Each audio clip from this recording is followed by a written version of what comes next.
Welcome to सेल Sharma jobs notifications. और आज हम बात करेंगे सेल स्ट्रक्चर एंड फंक्शन के बारे में। देखो, मैं ज़्यादा डिटेल में नहीं जाऊँगा क्योंकि इसका मैंने नोट्स आपको ऑलरेडी टेलीग्राम चैनल पर अपलोड कर दिया है, वहाँ पर आपको रीड कर लेना है। बट थोड़ा डाउट रहता है कि कैसे पढ़ना है, क्योंकि ये हाई लेवल की बुक है, पाथफाइंडर की बुक से आपको ये पढ़ा रहा हूँ। थोड़ा समझना आपके लिए मुश्किल हो सकता है, मे बी ना भी हो। तो थोड़ी सी चीज़ें मैं आपको दिखा देता हूँ। पहले हमने यहाँ पर क्या किया है, हमने डिवीज़न किया है पूरे के पूरे ऑर्गेनिजम्स को। पहले यहाँ पर आप देखो, थोड़ा मैं यहाँ पे जूम कर देता हूँ। यहाँ पर ऑर्गेनिज्म को हमने सबसे पहले डिवाइड किया on the basis of cellular organisation, यानी सेल प्रेजेंट है या नहीं है। हमने सबसे पहले बोल दिया कि सेल प्रेजेंट नहीं है, और दूसरे में कहा कि सेल प्रेजेंट है। अब जिनों में सेल प्रेजेंट नहीं होते हैं उनमें आते हैं वायरसेस और वायरॉइड्स। अब वायरॉइड्स और वायरसेस जिनमें सेल प्रेजेंट नहीं होता है, ठीक है। अब उसके बाद हमने फर्दर इनको डिवाइड किया हुआ है वायरसेस को डीएनए वायरसेस या आरएनए वायरसेस। और बायोराइड्स ऐसे होते हैं जिनमें प्रोटीन नहीं होती है, ओनली आरएनए ही होता है, जिसको हम बायोराइड बोलते हैं। दूसरा हमने किया था सेलुलर बेस पर। अब सेलुलर वालों को हमने कर दिया किस पे बेस पर, न्यूक्लियस के बेस पर, कि न्यूक्लियस है या न्यूक्लियस नहीं है। अब प्रोकैरियोट्स में न्यूक्लियस नहीं होता है। न्यूक्लियस क्या होता है, जिसको बोलते हैं हम ट्रू न्यूक्लियस, यानी मेम्ब्रेन हो। तो इसमें मेम्ब्रेन थोड़ी होती है ना, तो प्रोकैरियोट्स में और यूकैरियोट्स में।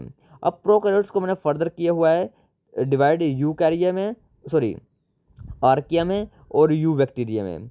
और यू कैरियोट्स को हमने किया हुआ है यूनिसेलुलर में, यानी सिंगल सेल में और मल्टीपल सेल में। सिंगल सेल के अंदर हमारा एक ही फाइल आता है जिसको हम बोलते हैं प्रोटिस्ट, और बाकी जितने भी हैं प्रोटिस्ट के बाद हमारे आते हैं फंजाई से लेकर एनिमल्स तक, सभी हमारे मल्टी सेलुलर होते हैं। तो ये मेन ऑर्गेनाइजेशन है। उसके बाद सेल क्या होता है ये आप देख लीजिए, इसको पढ़ाने की जरूरत नहीं है, सेल क्या चीज़ है, ठीक है। उसके बाद हमारे पास, थोड़ा जूम आउट कर देता हूँ मैं, यहाँ पर आप देखो, तो यहाँ पर एक टर्म आती है कि ये टर्में दी किसने है। तो यहाँ पर आप देखो 1665 Robert Hooke first discovered cell in the piece of cork and also coined the term cell. The word cell is derived from Latin word cellula which means small compartment. But जो Hooke ने ये काम किया था, इसको publish किया था उन्होंने, एक फेमस बुक थी जिसको बोलते हैं माइक्रोग्राफिया। और धीरे धीरे बाद में पता चला जो हुक ने वर्क किया था वो सेल की डिस्कवरी नहीं की थी, क्योंकि उन्होंने ओरिजिनली सेल वॉल की डिस्कवरी की थी। क्योंकि वो जो सेल डिस्कवर किया था वो कोर्क का सेल था, यानी डेड सेल था, उसमें साइटोप्लाज्म नहीं था। इसलिए हम बोलते तो यही है कि रॉबर्ट हुक ने सेल को डिस्कवर किया है 1665 में, बट एक्चुअली देखा जाए तो वो एक सेल वॉल थी, सेल नहीं था, क्योंकि सेल वो डेड हो चुका था और वो बाकी प्लांट था। तो हमने उसके बाद रियल में जो डिस्कवरी की थी वो की थी एंटोन वैन लेeuwenhoek ने। तो यहाँ पर नाम साइंटिस्ट देख लो ना आप, एंटोन वैन लेeuwenhoek। इन्होंने सबसे पहले डिस्कवरी की थी लिविंग सेल की, ठीक है, याद रखना, वर्ड याद रखना, सेल, लिविंग सेल। ये जहाँ पे भी लिविंग सेल पूछा होगा तो वहाँ पे आपको एंटोन वैन लेeuwenhoek को क्लिक करना है या टिक करना है। और इसको हमने धीरे धीरे, लेeuwenhoek ने उसको स्टार्टिंग में क्या बोलता था, सेल नहीं बोलता था, वो उसको बोलता था एनिमैलिक्यूल्स, यानी एनिमल क्यूल्स, जिसको हम लिटिल एनिमल, या एनिमल क्यूल्स एक ग्रीक वर्ड है जिसको हम लिटिल एनिमल कहते हैं, वो सेल को लिटिल एनिमल कह रहा था, ठीक है। धीरे धीरे हमने सेल को जो एनिमल सेल होता है ना उसको हमने डिवाइड किया। अब होल एनिमल सेल को हम बोलते हैं प्रोटोप्लास्ट। याद रखना, protoplast is called as whole animal cell. Whole animal cell को हम कहते हैं प्रोटोप्लास्ट। प्रोटोप्लास्ट को हमने फर्दर डिवाइड किया दो चीज़ों में, एक प्रोटोप्लाज्म में और एक और साइटोप्लाज्मिक इनक्लोशन में। अब प्रोटोप्लाज्म क्या है, प्रोटोप्लाज्म होता है न्यूक्लियस प्लस साइटोप्लाज्म। साइटोप्लाज्म और न्यूक्लियस, इस होल कंपोनेंट्स को हम बोलते हैं प्रोटोप्लाज्म। आपने बचपन में पढ़ा होगा, आपने सुना साइटोसोल, साइटोप्लाज्म, प्रोटोप्लाज्म, एक तीनों एक ही चीज़ें हैं। No, there is a great difference between all these things, क्योंकि प्रोटोप्लाज्म होता है न्यूक्लियस प्लस साइटोप्लाज्म। ओके, अब प्रोटोप्लाज्म में आगे हमने किया साइटोप्लाज्म और न्यूक्लियस। साइटोप्लाज्म भी आगे जाके फर्दर डिवाइड होता है ऑर्गेनेल्स में और साइटोसोल में। तो आपसे क्वेश्चन पूछा जा सकता है किसी भी हाल से, मैं आपको एक बार दोबारा समझा देता हूँ। एक कोई एक सेल मान लीजिए, होल सेल, उस सेल को हम बोलते हैं प्रोटोप्लास्ट। प्रोटोप्लास्ट के अंदर साइटोसोल भी होगा, ठीक है, ऑर्गेनल्स भी होंगे और न्यूक्लियस भी होगा।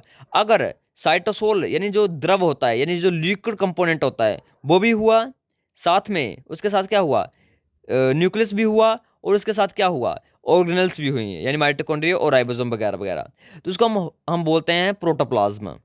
अब उसमें से मैं न्यूक्लियस को निकाल दूं, उसमें अंदर मैंने छोड़ दूं बस दो चीज़ें, साइटोसोल एंड ऑर्गेनल्स, उसको बोलते हैं साइटोप्लाज्म। अगर मैं उसमें से ऑर्गेनल्स भी निकाल दूं सारी बार, तो क्या बचेगा, ओनली साइटोसोल, ठीक है। और साइटोप्लाज्मिक इनक्लसन्स क्या होते हैं? साइटोप्लाज्मिक इनक्लसन्स होते हैं कुछ ऐसे नॉन लिविंग थिंग्स जो सेल्स के अंदर प्रेजेंट होते हैं, जैसे ग्लाइकोजन हो गया हमारे शरीर में जो लिवर सेल्स में मोस्टली होता है। बाकी क्रिस्टल्स जैसे कैल्शियम ऑक्सैलेट पथरी वगैरह, ठीक है, कैल्शियम ऑक्सैलेट प्लांट्स में भी काफ़ी हो जाता है, ठीक है, जिसको नॉन लिविंग थिंग्स माना जाता है। उसके बाद सेल थ्योरी के बारे में थोड़ा सा बता देता हूँ मैं। सेल थ्योरी जो दी थी वो 1839 में दो साइंटिस्ट थे, एक था बोटानिस्ट और एक था जूलॉजिस्ट है। जो बोटानिस्ट थे, बोटनी के जो भी होते हैं ना टीचर या जो भी साइंटिस्ट हैं, तो वो थे सक्लेडन, ये जर्मन बोटानिस्ट थे, और सकमान थे जो ब्रिटिश जूलॉजिस्ट थे। इन्होंने इकट्ठे इंडिपेंडेंटली नहीं, इकट्ठे डिपेंडेंट होके इन्होंने सेल थ्योरी दी थी। धीरे धीरे सेल थ्योरी को थोड़े से चेंजेस करने पड़े, जिन्होंने 1855 ईस्वी में यानी 1855 में रुडोल्फ विर्चो आए। उन्होंने कहा है कि सेल जो थे वो नॉन जो प्री एग्जिस्टिंग सेल से आए हैं, जो पहले सेल प्रेजेंट थे उन्हीं से सेल आए हैं, तो उनको कहा दिया ओमनिस सेलुला असेलुला। ओके, उसके बाद थोड़े से फीचर हैं जो पिकुलर फीचर हैं। पहला, all the cellular organism are made up of one or more cell, यानी यूनिसेलुलर होंगे या तो मल्टी सेलुलर होंगे। दूसरी बात, सेल एक स्ट्रक्चर एंड फंक्शन यूनिट है। तीसरी बात, सेल अराइज हुए प्री एग्जिस्टिंग सेल से। फोर्थ बात, एनर्जी फ्लो करती है within the cell. Fifth बात, सेल कंटेन करता है हेरिडिटरी मटेरियल यानी डीएनए या आरएनए जो पास करता है नेक्स्ट जनरेशन में या नेक्स्ट सेल में। ऑल सेल है basically the same chemical composition. ये सारा सेल डॉक्ट्राइन है यानी सेल थ्योरी है। उसके बाद इवोल्यूशन हुआ। इवोल्यूशन में थोड़ी सी बातें बताऊंगा कि सबसे पहला जो सेल था जो ओरिजिनेट हुआ था वो 3.5 बिलियन पहले हुआ था, जिसको हम बोलते हैं कीमो हिटोट्रोप्स। बट वो यूकैरियोट्स नहीं था, वो सिंपली क्या था, कीमो हिटोट्रोप्स था, जिसका अर्लीस्ट हम बात करें तो 3.5 बिलियन ईयर्स ईगो। ओके, उसके बाद जो रियल में बात करूं तो रियल जो आपका यूकैरियोट सेल आया है वो आया 1.5 बिलियन ईयर्स ईगो। ये क्वेश्चन आते हैं, ठीक है। तो रियल में जो यूकैरियोट सेल आया वो आया 1.5 बिलियन ईयर्स ईगो। ओके, अगर मैं डिवीजन करूं, एक चीज़ मैं आपको ये दिखा देता हूँ। अगर मैं डिवीज़न करूँ तो मैं 3 डिवीज़न करूँगा हमारे होल किंगडम को। एक मैं डिवीज़न करूँगा यू बैक्टीरिया में, जिसको हम रियली बैक्टीरिया कहते हैं। एक मैं डिवीज़न करूँगा आर्किया में, और एक मैं करूँगा यूकैरियोट्स में यानी यूकैरिया में। तो 3 डोमेन आपने सुने होंगे जिसको बोलते हैं हम यू बैक्टीरिया, आर्किया एंड यूकैरिया। ये 3 डोमेन सिस्टम किसने दिया था, क्वेश्चन आता है। तो ये दिया था कार्ल वॉइजी ने, और कार्ल वॉइजी ने ये जो सिद्धांत था, ये जो थ्योरी थी, ये दी थी on the basis of 16 srRNA sequences. ये क्वेश्चन रट लेना, ठीक है। जो 3 डोमेन इन्होंने विभाजित किए थे वो बेस किए थे 16 srRNA के सीक्वेंसेस के बेस पर। और जो यूकैरिया आते हैं, जिसमें हम आते हैं, यूकैरियोट्स आते हैं, इसके नीचे आते हैं आर्किया। आर्किया ऐसे बैक्टीरिया होते हैं ये भी बैक्टीरिया ही हैं, बट इनको बैक्टीरिया के अंदर नहीं रखा, इनको रख दिए भाई अलग ही क्लास में। हैं तो प्रोकैरियोट से बट अलग रखा हुआ है। आर्किया ऐसे ऑर्गेनिज्म होते हैं जो हार्श कंडीशन में रहते हैं, जो हेलीफिल्स होते हैं, थर्मोफाइल्स होते हैं, मिथानोजन्स होते हैं, उनको हमने आर्किया बोल दिया। और यू बैक्टीरिया इकोलाई वगैरह सिंपल बैक्टीरिया, ठीक है। अब हम नीचे चलते हैं प्लाज्मा मेम्ब्रेन के बारे में। तो ये थोड़ी चीज़ें पढ़ लेना। प्लाज्मा मेम्ब्रेन को सबसे पहले ओवरटोन आए, एक साइंटिस्ट आए, उन्होंने कहा था कि इसमें मे भी हो सकता है, हाइपोथेसिसली उन्होंने कहा था कि वो लिपिड की बनी हो, बट कंफर्म किया था गोटल एंड ग्रिंडल ने लीफलेट थ्योरी से। उन्होंने कहा था कि हाँ, ये बाइलेमिनार लिपिड थ्योरी से बने हुए हैं प्लाज्मा मेम्ब्रेन, बाइलेमिनार। उसके बाद ट्राइलेमिनार थ्योरी आ गई, जिसको हम सैंडविच मॉडल कहते हैं। सैंडविच मॉडल दिया था डेविसन एंड डैनियल ने। इन्होंने कहा है कि जो आपके प्लाज्मा मेम्ब्रेन जो बनी हुई है, ठीक है, वो लिपिड से बनी हुई है, बट साथ में उनमें प्रोटीन भी है। प्रोटीन चाहे वो सैंडविच के फॉर्म में है, ठीक है, बट प्रोटीन है। धीरे धीरे यूनिट मेम्ब्रेन दी, यूनिट मेम्ब्रेन दी हमने रॉबर्टसन ने, और रॉबर्टसन ने कहा ठीक है वो प्रोटीन प्रेजेंट है, बट प्रोटीन स्टैटिक है, यानी एक हार्ड स्ट्रक्चर बनाया हुआ है, बट रियली में हार्ड थोड़ी होता है ना। उसके बाद हमारा है fluid mosaic model, Nicolson and Singer ने, Jonathan Singer and Garth Nicolson, 1942, check कर लेना। इन्होंने कहा था कि हमारी जो फ्लूइड मोजाइक मॉडल है वो फ्लूइड ही है, यानी लिपिड जो फ्लूइड है, और मोजाइक क्या है, प्रोटीन है, यानी वो फ्रीली मूव कर पा रहे हैं, कोई स्टैटिक लेयर नहीं है वो, ठीक है। ये पढ़ लेना, चीज़ें यहाँ पर लिखी हुई हैं। बाकी कंपोजिशन की बात देखो, बहुत सारे स्टूडेंट कंफ्यूज रहते हैं कि प्लाज्मा मेम्ब्रेन में लिपिड ज़्यादा है या प्रोटीन ज़्यादा है। देखो ये डिपेंड करता है कि कौन सा सेल है। मान लीजिए माइटोकॉन्ड्रिया है, तो माइटोकॉन्ड्रिया में 80% प्रोटीन होती है और 20% लिपिड होता है। But in case of neuron myelin sheath की मैं बात करूं तो माइलिन शीथ में हमारा 80% लिपिड होता है, 20% प्रोटीन होता है। तो ऐसा नहीं है कि हमारा टोटली मैं बात करूं कि प्लाज्मा मेम्ब्रेन की हाँ भाई प्रोटीन ज़्यादा होता है या हाँ भाई लिपिड ज़्यादा होता है, ऐसा नहीं है। ये डिपेंड करता है कि कौन सा सेल है। या मान लीजिए यहाँ पर देखो, यहाँ पर आरबीसी का एग्जाम्पल लिया हुआ है। आरबीसी में 43% लिपिड होता है और 49% प्रोटीन होती है और 8% कार्बोहाइड्रेट भी होता है। मैं बात यहाँ कर रहा हूँ आरबीसीज की, तो मैंने आरबीसीज क्यों लिखा है इधर, या बुक में आरबीसीज क्यों लिखा है? बाकी और सेल भी तो ले सकते थे वो, ये स्टडी के लिए उन्होंने कोई और सेल क्यों नहीं लिया? अब देखो, मैं कोई प्लाज्मा मेम्ब्रेन की कंपोजिशन पता करना चाहता हूँ तो सबसे पहले उसको क्रश करूंगा, किसी सेल को लूंगा और मैं टेक्निक लगाऊंगा, उसको क्रश करूंगा। क्रश करने से, बट क्रश जब करूंगा तो उसमें मुझे क्या पता कि वो प्लाज्मा मेम्ब्रेन है, वो एंडोप्लाज्मिक रेटिकुलम की मेम्ब्रेन भी तो हो सकती है, माइटोकॉन्ड्रिया की मेम्ब्रेन भी हो सकती है, न्यूक्लियस की मेम्ब्रेन भी हो सकती है। यदि मैं किसी सेल को क्रश कर रहा हूँ तो किसी की मेम्ब्रेन हो सकती है। मुझे कैसे पता चलेगा कि वो प्लाज्मा मेम्ब्रेन ओनली सेल की मेम्ब्रेन है? तो इसीलिए ऐसे कंफ्यूजन क्रिएट हो जाएगी, पता था साइंटिस्ट को, इन्हें उसने आरबीसी को लिया, क्योंकि आरबीसी के अंदर क्या होता है, ऑर्गेनल्स तो होते नहीं है, तो जब क्रश करेंगे तो ओनली प्लाज्मा मेम्ब्रेन ही निकलेगी ना। तो इसलिए उन्होंने जो सही तरीका यूज़ किया वो किया इन्होंने फ्रैप टेक्निक, जो आगे हम पढ़ेंगे, तो आरबीसी को यूज़ किया उन्होंने, क्योंकि आरबीसी के अंदर ऑर्गेनल्स नहीं होते हैं।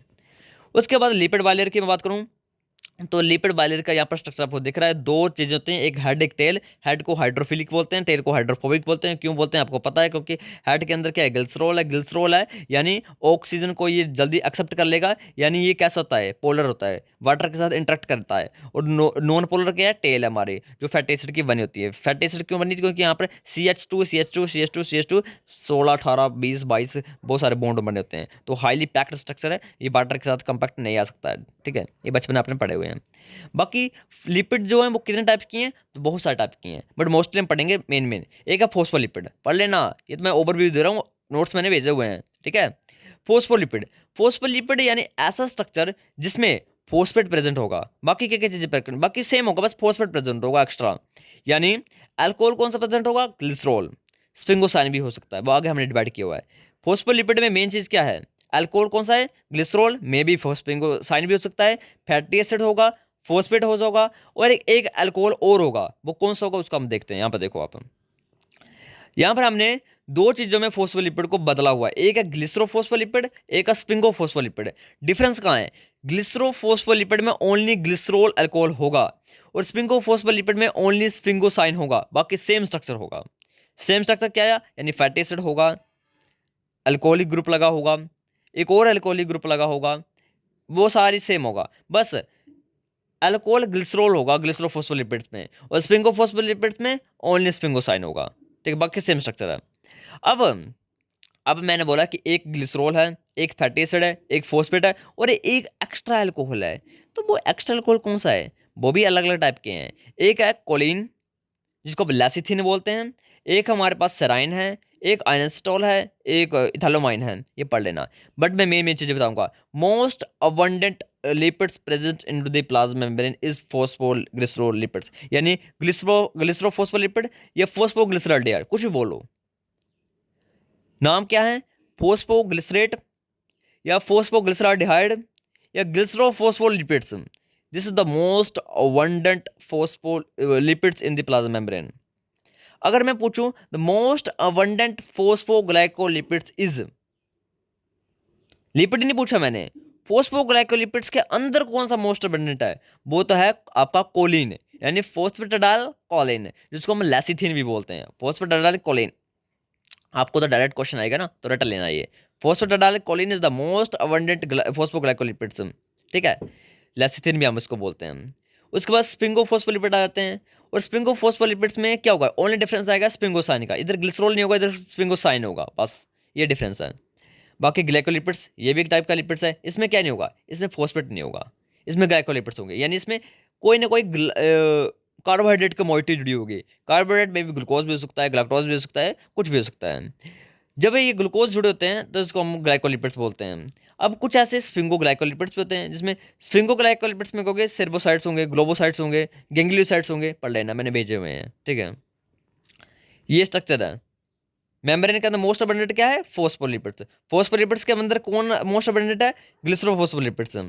ग्लाइकोलिपिड्स पूछा है, यदि मोस्ट अबंडेंट ग्लाइकोलिपिड्स इज, तो आएगा स्पिंगोग्लाइकोलिपिड्स, नॉट ग्लिसरोफॉस्फोलिपिड्स।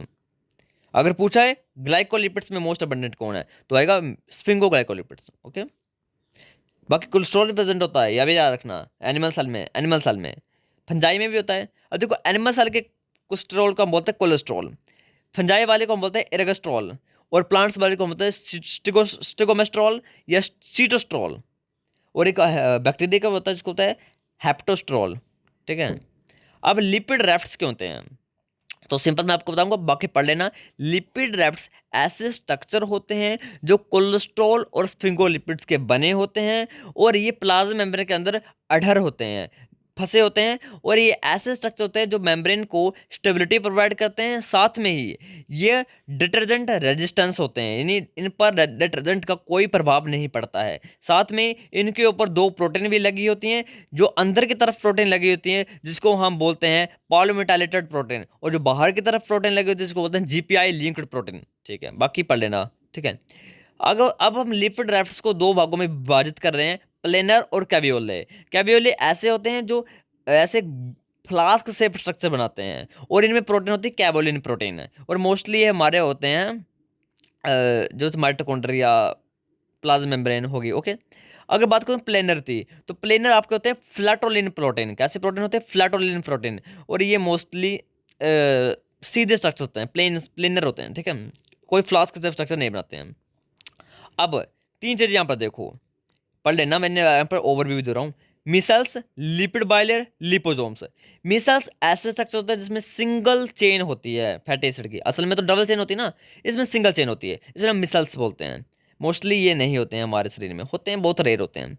अब लिपिड बाइलेयर जो हमारे शरीर में होती है, बट आपने बचपन में पढ़ते आ रहे हो, ग्रेजुएशन में भी आपने पढ़ा होगा कि हमारे शरीर जो प्लाज्मा मेम्ब्रेन है वो लिपिड बाइलेयर की है, बट एक्चुअली वो लिपिड बाइलेयर की नहीं है। आप सोच रहे क्या हो रहा है, हम क्या पढ़ रहे थे, वो क्या हो रहा था रियल में।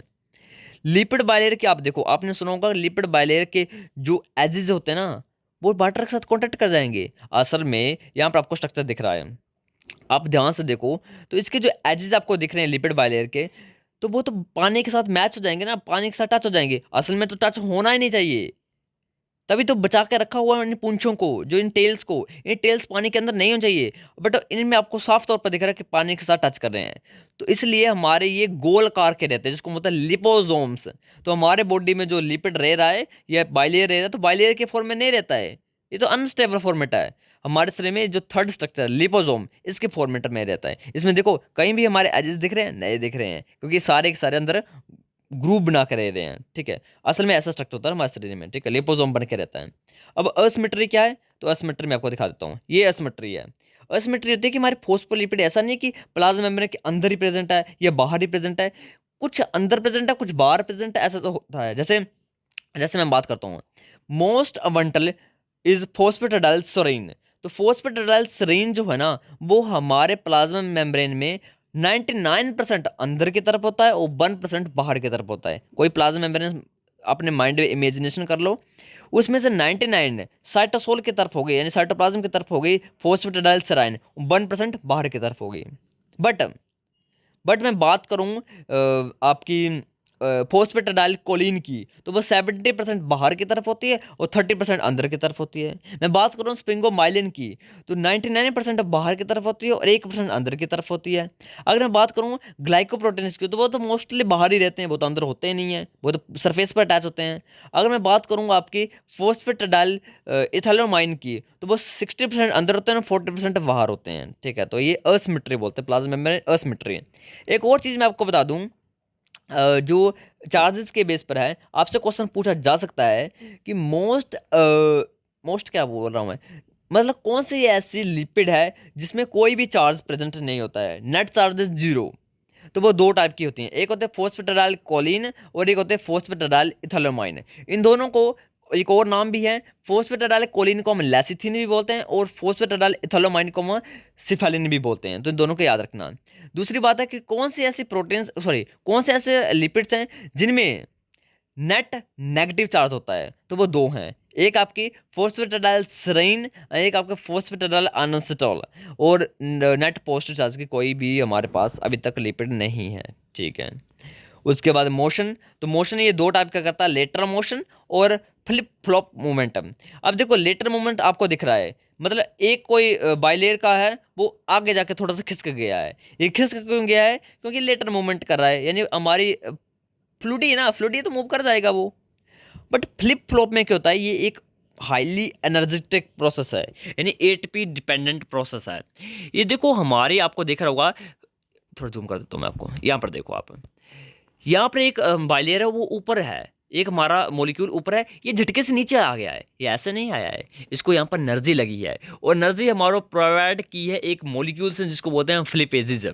आपने पढ़ा है फ्लिपेजेस यानी फ्लिप फ्लॉप मूवमेंट है। तो फ्लिपेजेस होते हैं, फ्लोपेजेस होते हैं, दो टाइप के होते हैं। तो फ्लिपेजेस होते हैं पी टाइप एटीपेजेस, हम आगे पढ़ेंगे, ठीक है। पी टाइप एटीपेजेस होते हैं यानी एटीपी डिपेंडेंट प्रोसेस है, जिसमें हमारा ऊपर से मोलिक्यूल से नीचे की तरफ आ रहा है, एनर्जी को कंज्यूम करके, एनर्जी को यूज करके नीचे की तरफ आ रहा है। बट ये होता है फ्लिपेजेस। बट फ्लोपेजेस क्या होते हैं? फ्लोपेजेस इसको उल्टा काम करते हैं, ये नीचे वाली चीज को ऊपर ले जाएगा, फ्लिप कर देगा, फ्लिप कर देगा। फ्लिप का मतलब ऊपर से नीचे की तरफ फेंक देगा, और फ्लिप क्या करेगा, नीचे से ऊपर की तरफ फेंक देगा, ठीक है। ऐसा आपको समझना थोड़ा सा, लेमैन लैंग्वेज में आपको बता रहा हूँ, ठीक है। बाकी पढ़ लेना, काफी डिटेल में लिखा है। दो डिफरेंस है फ्लिपेजेस और फ्लोपेजेस में। एक मैंने बता दिया कर रहा करता क्या, फ्लिप करता ऊपर से नीचे और फ्लिप करता नीचे से ऊपर। दूसरा, फ्लिपेजेस एक पी टाइप का एटीपीएज है, आगे पढ़ेंगे कौन सा पी टाइप एबीसी टाइप के होते हैं। और फ्लोपेजेस आपका एबीसी टाइप का ट्रांसपोर्टर है, ये भी हम आगे पढ़ेंगे।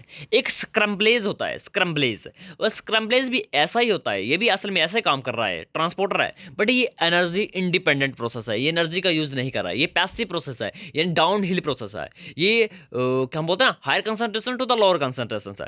अब मोलिक्यूल से बाहर ज़्यादा तो अंदर जाएंगे, बाहर से अंदर की तरफ जाएंगे, यदि बाहर ज़्यादा है, अगर अंदर ज़्यादा है तो अंदर से बाहर की तरफ जाएंगे, इसमें कोई भी एनर्जी की जरूरत नहीं पड़ रही है। तो ये स्क्रम्बलेज ऐसा काम करते हैं, ठीक है। उसके बाद थोड़ा सा हम फ्लूइडिटी के बारे में देख लेते हैं। पढ़ना आपको पढ़ना है, मैं थोड़ा सा बता रहा हूँ बस। पहली बात, कोई एक प्लाज्मा मेम्ब्रेन है, उसको मैं टेम्परेचर दे दूँ तो वो क्या कर देगा, वो फ्लूइडी बन जाएगा। तो एक ऐसा टेम्परेचर जिस पर कोई एक हमारा सॉलिड स्ट्रक्चर फ्लूइड में कन्वर्ट हो रहा है, उसको हम बोलते हैं ट्रांजिशन टेम्परेचर। तो यहाँ पर ट्रांजिशन टेम्परेचर का एग्जांपल है, पढ़ना आपको खुद पढ़ना है, ठीक है। अब थोड़े से यहाँ पर स्टेटमेंट आए, ये स्टेटमेंट यहाँ पर आपको कवर करता हूँ। पहली, फैटी साइड चेन लेंथ है। अब निर्भर कैसे करता है कि हमारी प्लाज्मा मेम्ब्रेन फ्लूइडी होगी या सॉलिड होगी, ये निर्भर करता है कि आपकी फैटी साइड चेन की लेंथ कितनी है। मान लीजिए आपकी फैटी साइड, अब फैटी साइड चेन क्या है, यानी फैटी चेन। तो फैटी चेन आपकी, फैटी एसिड की चेन आपकी छोटी है, छोटी सी चेन है, तो आपका फ्लूइडिटी इंक्रीज होगी। क्वेश्चन आते रहते हैं, क्वेश्चन आएंगे, इस बार भी आएंगे। तो आपकी फैटी साइड चेन आपकी छोटी है तो फ्लूइडिटी इंक्रीज होगी, अगर फैटी साइड चेन लंबी है तो आपकी फ्लूइडिटी डिक्रीज होगी। फ्लूइडिटी डिक्रीज का मतलब है कि आपका स्ट्रक्चर कॉम्पैक्ट होगा, हार्ड होगा, आपकी प्लाज्मा मेम्ब्रेन हार्ड हो जाएगी। अब रीजन क्या है इसके बिहाइंड, बिहाइंड यही रीजन है, छोटी चेन होगी तो इंट्रैक्शन नहीं होगी अच्छे से, वैन इंट्रैक्शन नहीं होगी, हाइड्रोफोबिक इंट्रैक्शन नहीं होगी, इंट्रैक्शन नहीं होगी तो स्ट्रक्चर हमारा क्या हो जाएगा, वीक हो जाएगा, फ्लूइडिटी हो जाएगी। दूसरी चीज है सैचुरेशन अनसैचुरेशन। मान लीजिए आपकी जो चेन है ना वो बहुत ज़्यादा सैचुरेटेड है, सैचुरेटेड है यानी सिंगल बॉन्ड प्रेजेंट है। अगर सिंगल बॉन्ड चेन है तो यानी हाईली कॉम्पैक्ट स्ट्रक्चर है, यानी सैचुरेटेड को तोड़ना बहुत ज़्यादा मुश्किल होता है, यानी नहीं टूटेगा, यानी स्ट्रक्चर हमारा क्या हो जाएगा, हार्ड हो जाएगा, फ्लूइडिटी क्या हो जाएगी, डिक्रीज हो जाएगी। अगर मान लीजिए अनसैचुरेटेड है, तो अनसैचुरेटेड यानी हमारे स्ट्रक्चर है फैटी एसिड का, CH2 सिंगल सिंगल बॉन्ड से जुड़े हैं, बीच में डबल बॉन्ड आ जाएगा। आपने देखो कई स्ट्रक्चर ऐसे स्ट्रक्चर लगा होता है, एक लात सीधी होती है, एक लात ढेरी होती है, थोड़ी सी टेढ़ी होती है एक लात। आपने स्ट्रक्चर देखा होगा मॉलिक्यूल्स का, इधर कहीं दिखाया है, इधर भी मोस्टली दिखाया ही है, यहाँ पर देखो आप ध्यान से देखना, आप एक सीधी है एक थोड़ी सी बैंड है, इसमें भी अच्छे से नहीं दिखाया यार, देख लेना, आपने कहीं स्ट्रक्चर देखा होगा। तो एक बैंड होगा यानी वहां पर अनसैचुरेटेड है, यानी किंक है, वहां पर किंक होता है, थोड़ा मुड़ाव है वहां पर, तो वहां पर डबल बॉन्ड अटैच है, यानी डबल बॉन्ड है, किंक हो गया, अच्छे से पैक नहीं होगा, अच्छे से पैक नहीं होगा तो आप श्योर है कि वहां पर फ्लूइडिटी क्या हो जाएगी, इंक्रीज हो जाएगी, अच्छे से पैक नहीं हुआ यानी वो सॉलिड स्ट्रक्चर बन ही नहीं पाया। तो अनसैचुरेटेड होगा तो क्या होगा, फ्लूइडिटी इंक्रीज होगी, सैचुरेटेड होगा तो क्या होगा, फ्लूइडिटी डिक्रीज होगी, ओके। अगर मैं बात करूँ कोलेस्ट्रॉल की, तो कोलेस्ट्रॉल क्या होगा, अब देखो कोलेस्ट्रॉल एक ऐसा हमारे शरीर में ऐसा चीज़ है ना, बहुत नाइस चीज़ है, मतलब कोलेस्ट्रॉल हमारे फ्लूइड को या जो भी हमारे प्लाज्मा मेम्ब्रेन को रिजिड बनाने का काम करता है, बट ये नहीं है कि रिजिड के तो सॉलिड बना देगा, नो, वो रिजिड रखता है, यानी ज़्यादा फ्लूडी नहीं रखता, वो मोस्टली रिजिड रखता है। बट ऐसा नहीं कि पत्थर बना देगा, सॉलिड भी नहीं करता है, बट मेंटेन रखता है, हमारे प्लाज्मा मेम्ब्रेन को मेंटेन करने का काम कर रहा है। बट क्वेश्चन घुमा फिरा के आ जाए तो 99% आपको यही याद रखना है कि हमारा कोलेस्ट्रॉल रिजिडिटी प्रोवाइड करता है, यानी रिजिड करता है, सॉलिड करता है। बट ये मत सोच लेना कि पत्थर ही बना देगा, ठीक है। अगर मैं बात करूं, क्वेश्चन है एक, कुछ ऐसे, एक सेकंड, सॉरी, एक क्वेश्चन है, कुछ ऐसे एनिमल्स होते हैं यार, अब एक सेकंड, हाँ, कुछ ऐसे एनिमल्स होते हैं जो जब वो ठंडे इलाके की तरफ जाते हैं ना, कुछ ऐसे एनिमल्स की बात कर रहा हूँ, तो वो कुछ अंदर अपने अपने अंदर एडेप्टेशन लेके आते हैं, यानी एक्लिमेटाइजेशन कर लेते हैं। करते क्या है, वो अपने अंदर सैचुरेटेड चेन लेके आते हैं। कुछ अगर ठंडे इलाके की तरफ जा रहे हैं तो वो अनसैचुरेटेड अपने अंदर प्लाज्मा मेम्ब्रेन इकट्ठा करेंगे। क्यों करेंगे, मतलब समझो, मान लीजिए कोई भालू है, कोई पोलर बियर है, वो ठंडे इलाके की तरफ मूव कर रहा है, ऐसा रहते तो ठंडे इलाके में भी है, बट मान लीजिए वो मूव कर रहा है, ठंडे इलाके की तरफ मूव कर रहा है, तो वो अपने अंदर एक ऐसी चीज़ इकट्ठे करेगा, अनसैचुरेटेड फैटी एसिड्स, साथ में ही छोटी छोटी चेन्स वाले फॉस्फोलिपिड ऐड करेगा, जिसकी वजह से क्या होगा, फ्लूइडिटी इंक्रीज हो जाएगी, और ठंड में उनकी प्लाज्मा मेम्ब्रेन जमेगी नहीं, क्योंकि पहले से स्ट्रक्चर हमारा अंदर कैसा है, फ्लूइडिटी है, यानी अनसैचुरेटेड चेन है, और अनसैचुरेटेड चेन है यानी उनकी प्लाज्मा मेम्ब्रेन मेंटेन होकर बैठी हुई है। बट मान लीजिए कोई ऐसा एनिमल है जो ठंडे इलाके से गर्म इलाके की तरफ आ रहा है, दौड़ता दौड़ता, अब वो गर्म इलाके की तरफ आ रहा है, तो गर्म इलाके की तरफ में पहले से गर्मी है, हमारी प्लाज्मा मेम्ब्रेन गल जाएगी, शरीर उसका गल जाएगा पूरा पूरा, बट वो अंदर ऐसी एक्लिमेटाइजेशन कर रहा है, यानी अपने अंदर सैचुरेटेड चेन लगा रहा है। सैचुरेटेड चेन लगा रहा है मतलब अपने स्ट्रक्चर को हार्ड कर रहा है प्लाज्मा मेम्ब्रेन को। अगर प्लाज्मा मेम्ब्रेन हार्ड हो जाएगी, साथ में उनकी चेन की लेंथ इंक्रीज हो जाएगी, तो वो प्लाज्मा मेम्ब्रेन पिघलेगी नहीं, तो ये एक्लिमेटाइजेशन होती है। बट हमारे केस में ऐसा नहीं होता है। हमारे केस में क्या होता है, कोलेस्ट्रॉल, कोलेस्ट्रॉल को पता है कि उसने क्या करना है। अब कोलेस्ट्रॉल है हमारे शरीर में, हम गए गर्म इलाके में, बहुत गर्म इलाके में, तो कोलेस्ट्रॉल क्या करेगा, रिजिडिटी प्रोवाइड कर देगा, रिजिड कर देगा प्लाज्मा मेम्ब्रेन को। उसको जरूरत नहीं पड़ी फैटी से लंबी करने की, अनसैचुरेटेड की, सैचुरेटेड की, उसको जरूरत नहीं पड़ी। तो यही मैं बोलना चाह रहा हूँ, कोलेस्ट्रॉल यही करता है, हमारे शरीर में रिजिडिटी प्रोवाइड करता है। मान लीजिए हम ठंडे इलाके में चले गए, तो कोलेस्ट्रॉल वहाँ थोड़ा सा फ्लूइडिटी इंक्रीज करेगा, बट ये आपको ध्यान में रखना नहीं है, ठीक है। Thank you. बाकी वीडियो चलेगी तो लाइक शेयर एंड सब्सक्राइब करना, एंड टेलीग्राम चैनल को ज्वाइन कराना। Thank you.